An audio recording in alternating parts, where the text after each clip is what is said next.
Welcome back to Peace, Love and Tarot. This reading is for Gemini, Sun, Moon or Rising. And Gemini, this is your weekly intuitive tarot reading for April 27th to May the 3rd. This week for you, we've got the Inner Temple Oracle card and we have the Brahma Oracle card underneath that. We have the Eight of Swords, the Hanged Man, Five of Cups, Ace of Swords, the Emperor and the Queen of Pentacles. Some powerful energies here, Gemini. Really seeing this top row as the kind of past or old paradigm situation, and the bottom row here being, what you're moving into, the energy you can move into if you can die that death of the Hanged Man and shift your perspective, open up to your intuitive centers, leave the past in the past, and then that's when, these creative ideas are going to come to you. Something that can definitely grow and expand and turn into some kind of maybe even quite lucrative future direction for you, depending on whether that's in business or in love. I can see both here. So let's go to the oracles first before we unpack the tarot. So first of all, we've got the Brahma oracle card from the Yogic Path deck. Now, Brahma is the god of creation, and this is all about, planting the seeds for those new ideas that you're hoping to grow and expand in the future. So that ties in really nicely here with the Ace of Swords that you have in the reading. Basically, we're seeing a process here of clearing the past before we can connect to the present moment, and it's in that present moment that there's some kind of idea or seed or new beginning coming in, and you're being asked to nurture that and to move it forward, and you've got the energy on your side to help you do that with the Brahma Oracle card. We also have Inner Temple here, which for me is really about that sense of coming home to the portal of the heart.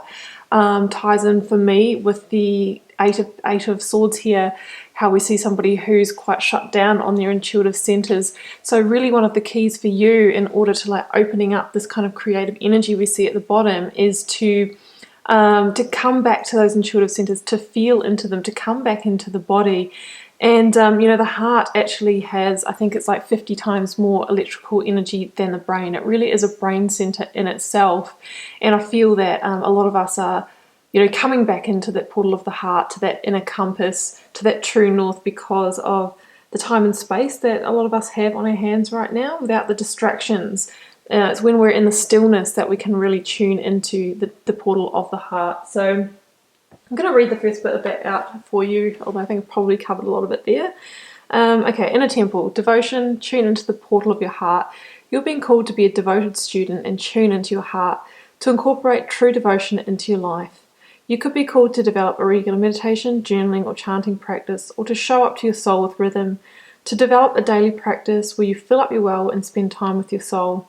All of the answers to all of the questions that you seek are waiting in the portal of your heart, but you cannot hear them unless you carve out time each day to listen.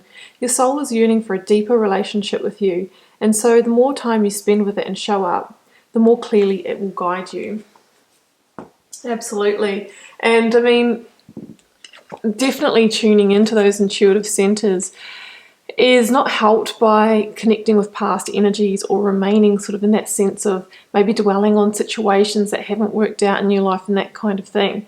So in the recent past here, we've got the Five of Cups and we've got the Hanged Man.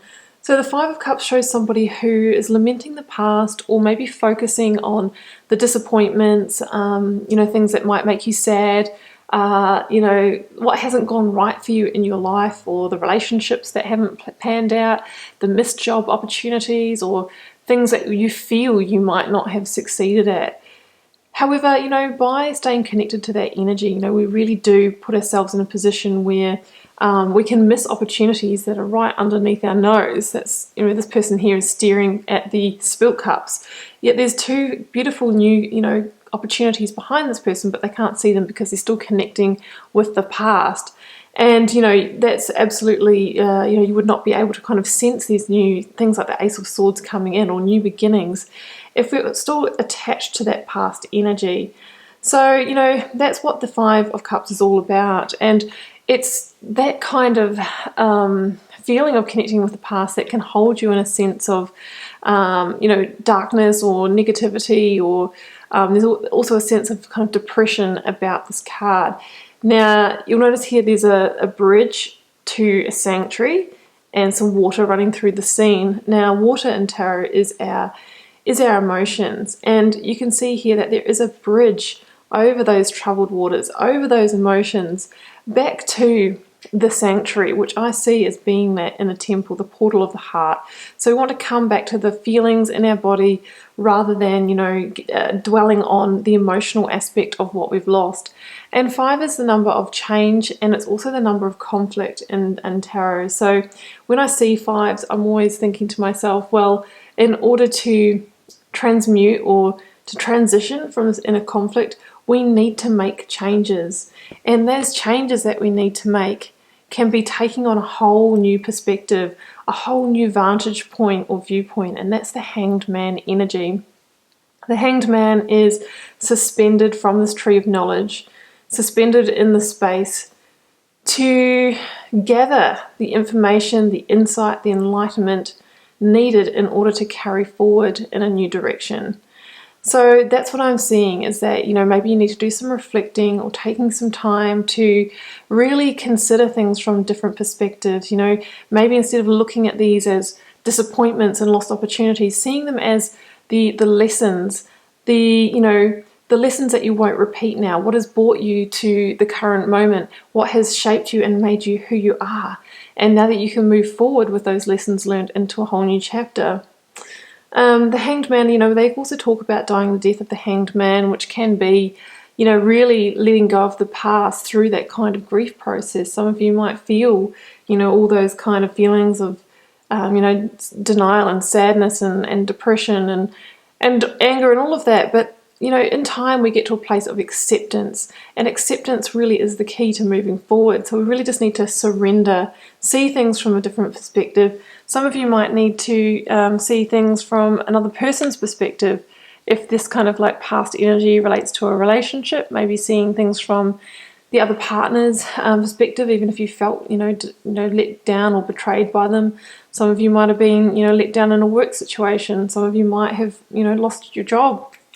Recently, that's happening for a lot of people. But it's really that, shifting that perspective that will set you free.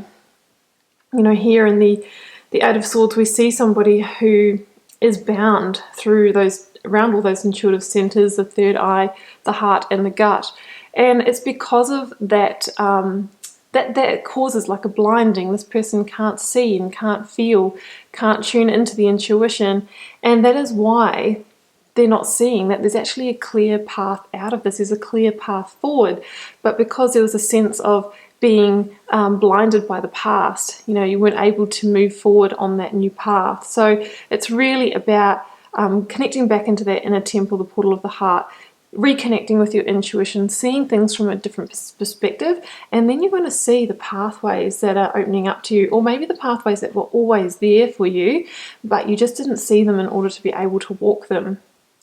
And it's, when you take off those blindfolds and reconnect again, that's when the new beginning energy comes in.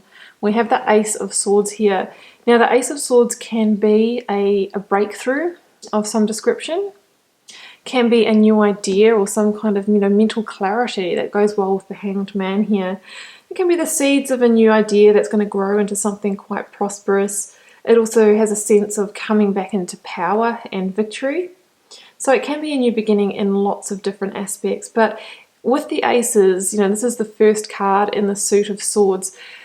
It's kind of like they are the seeds, like we heard in the Brahma Oracle card. They are the seeds, but seeds need to be planted, nurtured, loved, watered, cared for in order to grow and expand into, an abundant harvest. So that means that whatever new idea or new beginning that comes your way this week, make sure that you take it up and actually take the inspired action and put the energy in order to move it forward. Don't just sort of think, okay, there's a great opportunity, don't really know what to do now, and park it.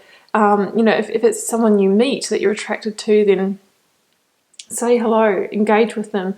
If you hear of a job opportunity, update that resume and call the people involved. It's really about taking the opportunity to put some water on those new seeds. And in your future position here, near future, we have the Emperor and the Queen of Pentacles. So this is a really powerful combination of cards.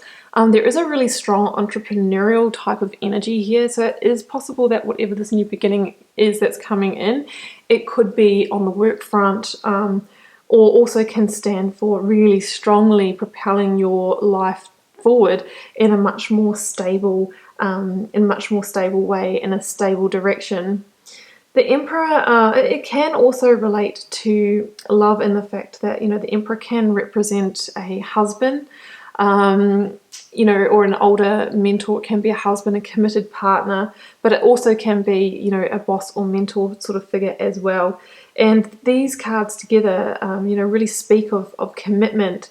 So this could be, if you think this is a new kind of romance or love interest coming in, these cards speak of stability and commitment and, really sort of going the distance in that way.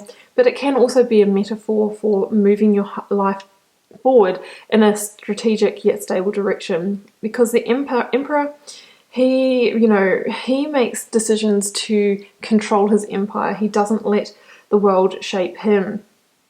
And he understands that sometimes you need to shelve your emotions, the emotions and feelings of the past, in order to make logical, practical, strategic decisions to move forward. And that's why he wears the armor underneath the cloak there. So it might be a time to, release the past, maybe try not to connect with the emotional charge and triggers so much, and that's when you can make those sound decisions for yourself. And the Queen of Pentacles, she has that Capricorn energy. She has the link to the devil as well, obviously being a Capricorn energy. So for some of you, it's about releasing toxicity to get into a position where you can move forward and shape your life. Maybe the situation that you were connecting to had a sense of hold on you, some kind of dependency. So it's really about releasing that now. The Queen of Pentacles, she holds the Ace of Pentacles here, so it's another kind of link to the fact that you're planting seeds this week. And look how she's focused on that pentacle. She's focusing on it and she's nurturing it, because she knows when she puts all her focus on something, where thought goes, energy flows, and that's why she's managed to create all this abundance for herself. Now, the Pentacles energy can be, in our realm of finance. It can be in the realm of home, creating a sense of security and stability. It might be a new home or manifesting a new home, that kind of thing. But together these cards say trust, they say commitment. So whatever new opportunity is coming in for you, really see it being something that can expand and be abundant for you. Very exciting, Gemini. Okay, to close out the reading, I'm just going to draw a couple of keywords from the small deck here. Let me just give them a little bit of a shuffle and choose them, but if something jumps out or presents itself, then we'll take it. There we go. What's that one? Flexibility.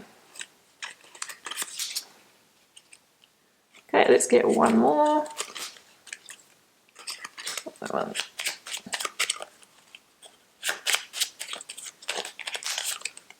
And gentleness. Okay, so flexibility, that really is, the Hanged Man, being flexible to see the other perspective, to not be stuck rigidly on the past and how we've done things before, how we've seen things before, but being able to be adaptable, be flexible and see other people's perspective.